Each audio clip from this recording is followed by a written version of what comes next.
ഒന്ന് സാമുവൽ അധ്യായം 23. ദാവീദ് കെയിലായിൽ. ഫിലിസ്ത്യർ കെയില ആക്രമിക്കുന്നെന്നും മെതിക്കളങ്ങൾ കവർച്ച ചെയ്യുന്നെന്നും ദാവീദിന് അറിവ് കിട്ടി. അതിനാൽ അവൻ കർത്താവിനോട് ആരാഞ്ഞു, ഞാൻ പോയി ഫിലിസ്ത്യരെ ആക്രമിക്കട്ടെയോ? കർത്താവ് ദാവീദിന് അനുമതി നൽകി. പോയി ഫിലിസ്ത്യരെ ആക്രമിച്ച് കെയില രക്ഷിക്കുക. ദാവീദിനോട് കൂടെയുള്ളവർ ചോദിച്ചു, നമ്മളിവിടെ യൂദായിൽ തന്നെ ഭയന്നാണ് കഴിയുന്നത്. പിന്നെങ്ങനെ ഫിലിസ്ത്യരെ നേരിടാൻ കെയിലായിൽ പോകും? ദാവീദ് വീണ്ടും കർത്താവിനോട് ആരാഞ്ഞു. കർത്താവ് പറഞ്ഞു, കെയിലായിലേക്ക് പോവുക, ഫിലിസ്ത്യരെ ഞാൻ നിന്റെ കയ്യിൽ ഏൽപ്പിക്കും. ദാവീദും കൂട്ടരും അവിടെ ചെന്ന് ഫിലിസ്ത്യരുമായി ഏറ്റുമുട്ടി. അവരുടെ ആടുമാടുകളെ അപഹരിച്ചു. വലിയൊരു കൂട്ടക്കൊല അവിടെ നടന്നു. അങ്ങനെ ദാവീദ് കെയില നിവാസികളെ രക്ഷിച്ചു. അഹിമേലെക്കിൻ്റെ മകൻ അബിയാതർ രക്ഷപ്പെട്ട കെയിലായിൽ ദാവീദിൻ്റെ അടുത്ത് വരുമ്പോൾ കയ്യിൽ ഒരു ഏഫോദുമുണ്ടായിരുന്നു. ദാവീദ് കെയിലായിൽ വന്നിട്ടുണ്ടെന്ന സാവൂളിന് അറിവ് കിട്ടി. അവൻ പറഞ്ഞു, ദൈവം അവനെ എൻ്റെ കയ്യിൽ ഏൽപ്പിച്ചിരിക്കുന്നു. എന്തെന്നാൽ വാതിലുകളും ഓടാമ്പലുകളുമുള്ള പട്ടണത്തിൽ പ്രവേശിച്ച് അവൻ സ്വയം കുടുങ്ങിയിരിക്കുന്നു. സാവൂൾ ജനത്തെ വിളിച്ചുകൂട്ടി കെയിലായിൽ ചെന്ന് ദാവീദിനെയും കൂട്ടരെയും ആക്രമിക്കാൻ കൽപ്പിച്ചു. സാവൂൾ തനിക്കെതിരെ ദുരാലോചന നടത്തുന്ന വിവരമറിഞ്ഞ് ദാവീദ് പുരോഹിതനായ അബിയാതറിനോട് പറഞ്ഞു, ഏഫോദ് ഇവിടെ കൊണ്ടുവരിക. അനന്തരം ദാവീദ് പ്രാർത്ഥിച്ചു, ഇസ്രായേലിൻ്റെ ദൈവമായ കർത്താവേ, എന്നെ പ്രതി കെയില നഗരത്തെ നശിപ്പിക്കാൻ സാവൂൾ ഒരുങ്ങുന്നതായി അങ്ങേ ദാസൻ കേട്ടു. കെയില നിവാസികൾ എന്നെ അവൻ്റെ കയ്യിൽ ഏൽപ്പിച്ചു കൊടുക്കുമോ? അങ്ങയുടെ ദാസൻ കേട്ടതുപോലെ സാവൂൾ ഇങ്ങോട്ട് വരുമോ? ഇസ്രായേലിൻ്റെ ദൈവമായ കർത്താവേ, അങ്ങയുടെ ദാസന് ഉത്തരമരുളണമേ. അവൻ വരുമെന്ന് കർത്താവ് അറിയിച്ചു.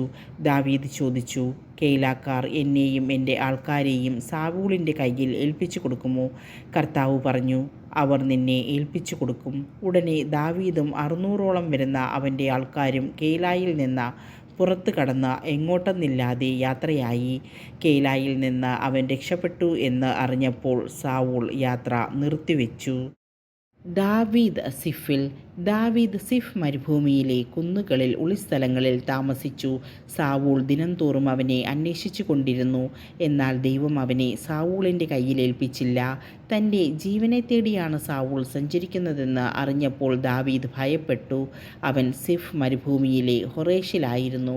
സാവൂളിൻ്റെ മകൻ ജൊനാഥൻ ഹൊറേഷിലെത്തി. ദാവീദിനെ ദൈവനാമത്തിൽ ധൈര്യപ്പെടുത്തി. അവൻ പറഞ്ഞു, ഭയപ്പെടേണ്ട, എൻ്റെ പിതാവ് സാവൂളിന് നിന്നെ പിടികിട്ടുകയില്ല.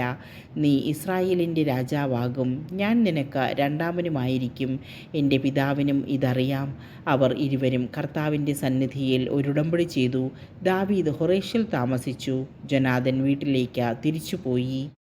സിഫുകാർ ഗിബെയായിൽ സാവൂളിൻ്റെ അടുക്കൽ ചെന്ന് പറഞ്ഞു, ഞങ്ങളുടെ സമീപം ജെശിമോന് തെക്ക് ഹൊറേഷിലുള്ള ഹാക്കില കുന്നിലെ സങ്കേതങ്ങളിൽ ദാവീദ് ഒളിച്ചിരിക്കുന്നു. ആകയാൽ രാജാവേ, അങ്ങേക്ക് ഇഷ്ടമുള്ളപ്പോൾ വരിക. അവനെ രാജാവിൻ്റെ കയ്യിൽ ഏൽപ്പിച്ചു തരുന്ന കാര്യം ഞങ്ങൾ ഏറ്റിരിക്കുന്നു. സാവൂൾ പറഞ്ഞു, കർത്താവ് നിങ്ങളെ അനുഗ്രഹിക്കട്ടെ. നിങ്ങൾക്ക് എന്നോട് ദയ തോന്നിയല്ലോ. നിങ്ങൾ പോയി സൂക്ഷ്മമായി അന്വേഷിക്കുവിൻ. അവൻ്റെ ഒളിസ്ഥലം എവിടെയെന്നും ആരെല്ലാം അവനെ കണ്ടിട്ടുണ്ടെന്നും മനസ്സിലാക്കുവിൻ. അവൻ വലിയ തന്ത്രശാലിയാണെന്നാണ് ഞാൻ കേട്ടിരിക്കുന്നത്. ആകയാൽ അവൻ്റെ ഒളിസ്ഥലങ്ങളെല്ലാം കണ്ടുപിടിച്ചതിന് ശേഷം തിരികെ വന്ന സൂക്ഷ്മവിവരം എന്നെ അറിയിക്കുവിൻ. അപ്പോൾ ഞാൻ നിങ്ങളോട് കൂടെ പോരാം.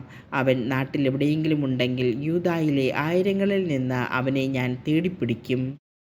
അവർ പുറപ്പെട്ട് സാവൂളിനു മുൻപേ സിഫിലേക്ക് പോയി. ദാവീദും അനുചരന്മാരും ജെശിമോന് തെക്ക് അരാബായിലെ മാവോൻ മരുഭൂമിയിലായിരുന്നു. സാവൂളും സേവകരും അവനെ അന്വേഷിച്ചു പുറപ്പെട്ടു. ഇതറിഞ്ഞ ദാവീദ് മാവോൻ മരുഭൂമിയിലുള്ള പാറക്കെട്ടിലേക്ക് പോയി. സാവൂൾ ഇത് കേട്ട് ദാവീദിനെ പിന്തുടർന്ന് ആ മരുഭൂമിയിലെത്തി. സാവൂൾ മലയുടെ ഒരു വശത്തു കൂടിയും ദാവീദും അനുചരന്മാരും മറുവശത്തു കൂടിയും പോയി. സാവൂളിൽ നിന്ന് രക്ഷപ്പെടാൻ ദാവീദ് ബന്ധപ്പെടുകയായിരുന്നു. ദാവീദിനെയും അനുയായികളെയും പിടിക്കാൻ സാവൂളും സൈന്യവും അടുത്തുകൊണ്ടിരുന്നു. അപ്പോൾ ഒരു ദൂതൻ വന്ന സാവൂളിനോട് പറഞ്ഞു, വേഗം വരണം, ഫിലിസ്ത്യർ നമ്മുടെ രാജ്യത്തെ ആക്രമിച്ചിരിക്കുന്നു. ഇത് കേട്ട് അവൻ ദാവീദിനെ പിന്തുടരാതെ ഫിലിസ്ത്യർക്കെതിരെ പുറപ്പെട്ടു. അങ്ങനെ ആ സ്ഥലത്തിന് രക്ഷപ്പെടലിൻ്റെ പാറ എന്ന് പേരുണ്ടായി. ദാവീദ് അവിടെ നിന്ന് എൻഗേദിയിലെ ഒളിസ്ഥലങ്ങളിൽ ചെന്ന് പാർത്തു.